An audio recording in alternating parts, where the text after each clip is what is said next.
Hey guys, I'm Miss Brandy. Welcome to another week of Sunday School at Home. I want to give you a really quick reminder that today is a really special Sunday. It's Continuation Sunday.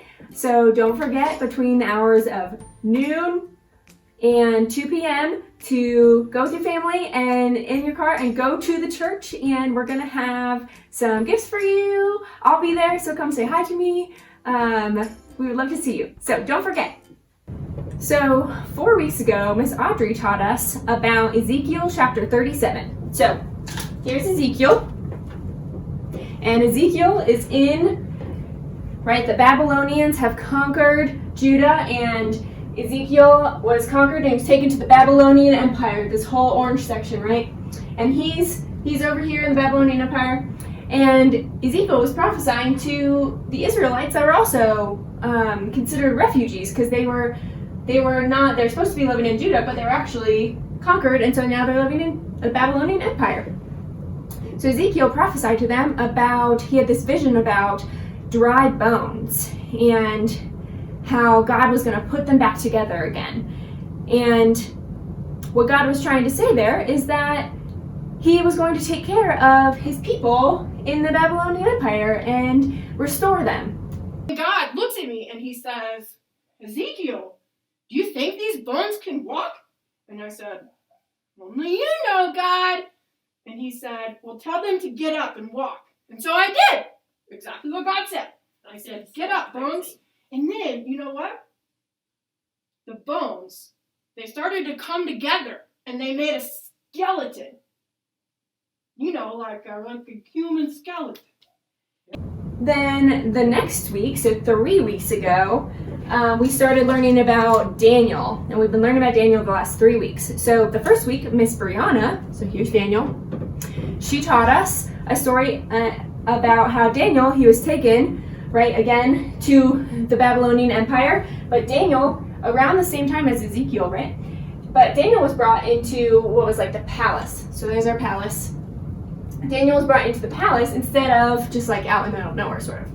And so what we learned from Brianna was that, or Miss Bree, that Daniel and his friends were told by King Nebuchadnezzar that they should eat all of this food that the king was going to give them, which was against God's law to eat that food. And so Daniel and his friends, they refused, and God took care of them through that.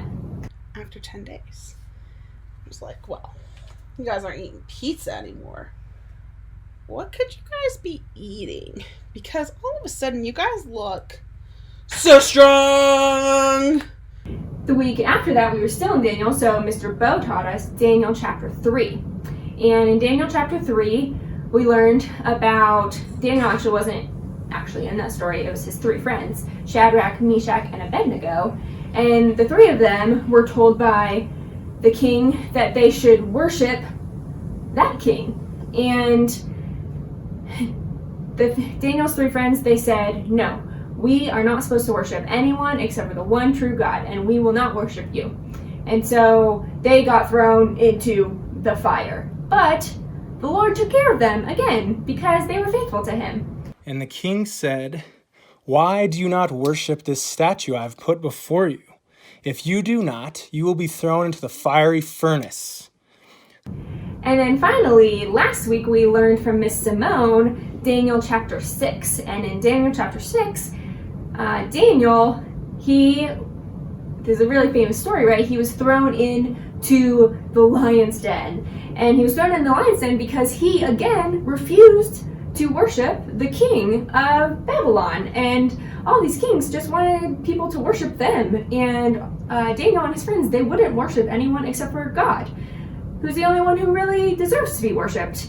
And so he got thrown in the lion's den, but again, God was faithful and he took care of him. And he rushed out to the lion's den to go see Daniel. And he said, "Daniel, servant of the living God, has your God rescued you from the lions?" He wanted to know, "Daniel, are you okay?" Daniel told him that God had sent an angel to him in the middle of the night that kept the lions from eating him. He was completely safe. And so where our story starts to come in today, and so we're going to be learning about the book of Jeremiah for the next 4 weeks. Where we get to today is that Jeremiah, he's down here, we're going to rewind time a little bit. He came before Daniel and Ezekiel. So we're going to put them over here. We don't need them yet. They'll come back later. Now we're going to talk about Jeremiah. And this whole Babylon taking over everyone and conquering everyone, that hadn't happened yet in Jeremiah's time. So Jeremiah was still in Judah, where he was supposed to be living.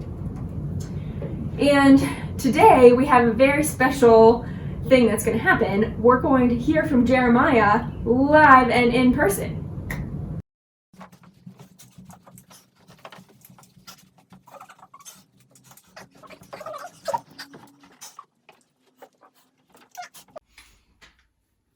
Jeremiah, it's good to be with you, live and in person. Yeah, welcome.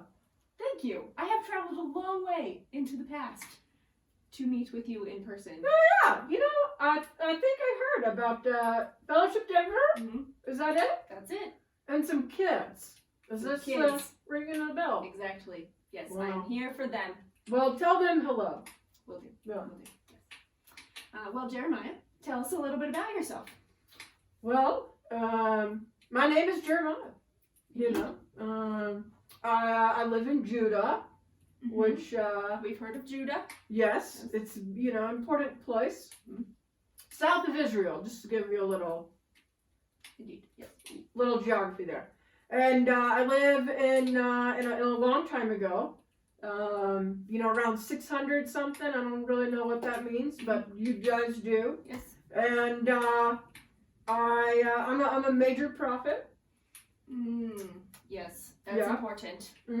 Which means that God basically has he has sent me more than one time. In fact, it's been a really long time. Mhm. Yeah. I'm on year like 35 for Woof. doing this. Wow. Yeah. 35 years. It's been a long time. Yeah, that is. Wow. Well, thank you for sharing. Second question for you. Oh, okay.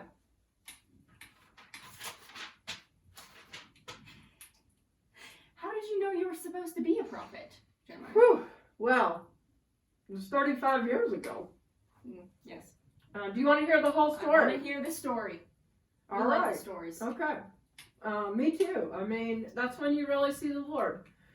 So, I think you have to bring it back to the beginning. Ultimately, it goes back to, but my childhood. Mhm.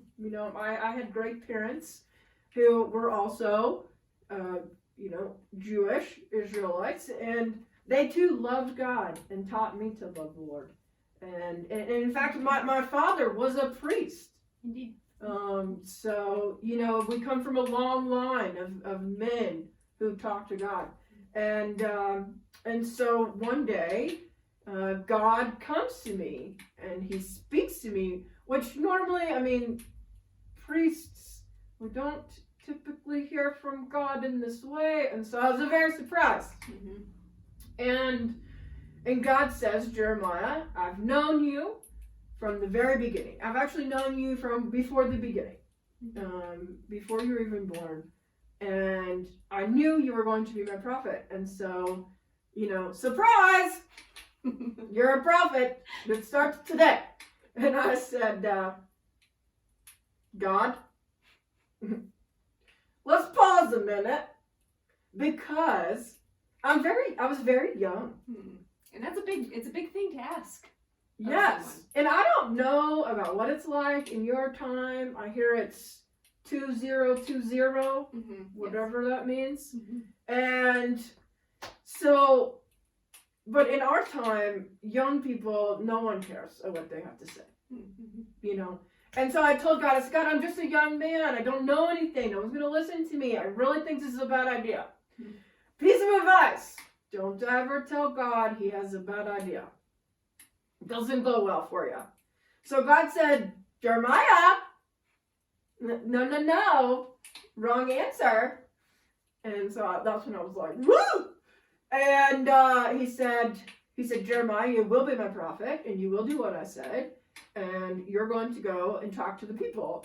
But then he also said something that I always hold very dear, and he said, Jeremiah, I will always be with you, and even when things get rough, and when people don't like what you have to say, you will be he told me I would be a strong pillar, and that he would never let anything bad happen to me. And so that's how I became God's messenger. Yeah. Quite amazing. Yes. Yeah, we talk about that a lot, how God is always with us. Mm-hmm. Yeah, that's great. Thanks, Jeremiah. No, anytime. Yeah. So how's the prophesying going? You've been doing it for 35 years so far. We know you've got a few left in you. Yeah. But how is it going? How is the prophesying? Well, I mean, it's always great to be chosen by the Lord. But sorry, I need to trim my mustache. Bothering you a little bit there. Yeah. In my old age, And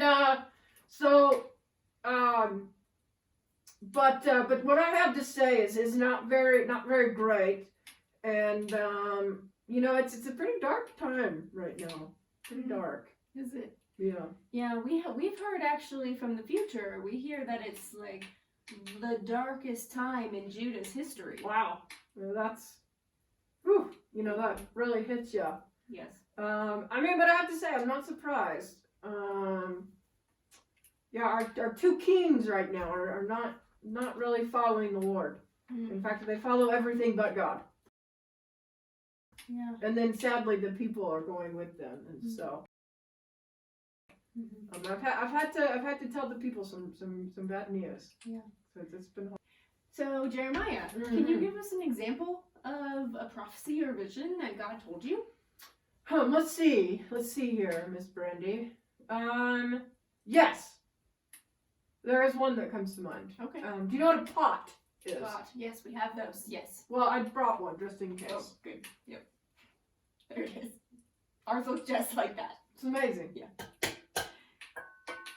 So in my God revealed to me that there is a pot of boiling water. Okay. And now there's no water in this pot because that would be dangerous. But imagine boiling water. And the pot, so we've got north and south. That was very important. And the pot is turned toward the south, coming from the north. And then, of course, I don't know about you, but say goodbye to pot. I don't know about you, but it was very confusing to me. But don't worry, God explained. And God said, the people are not following me. The people are abandoning me. And so there is going to be a force. In fact, he said that he's going to send everyone to attack us. And that we will be defeated. So Conquered. yes. Wow. Sadly. Man. That didn't go over very well when I told the people. They didn't really like that. I bet not. Yeah. I bet not. But God is with me, so it's all okay. Yeah. Very interesting vision. Very interesting. Yeah, Yes. it was. Wow. Well, thanks for your time today, Jeremiah.